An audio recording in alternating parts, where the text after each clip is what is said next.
একটা মেয়েকে বিয়ে দিতে গেলে 500 লোকের খাওয়া বিদায় দিয়ে আবার স্বর্ণ টর্ণ দিয়া ফার্নিচার কত কন্ডিশন তুমি লাগাইয়া দাও।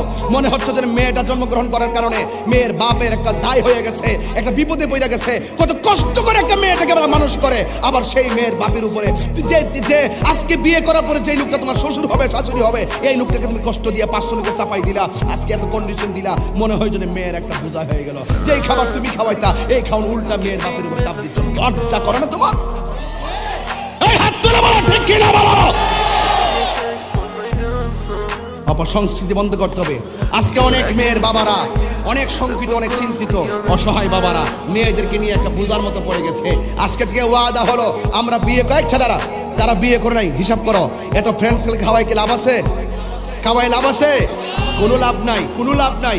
আপনি মনে করছেন ফ্রেন্ড সার্কেল একদিন খাইবো, কিন্তু যেই লোকটা খাবার অ্যারেঞ্জ করে সেই লোকটা জানে করতে কত কষ্ট।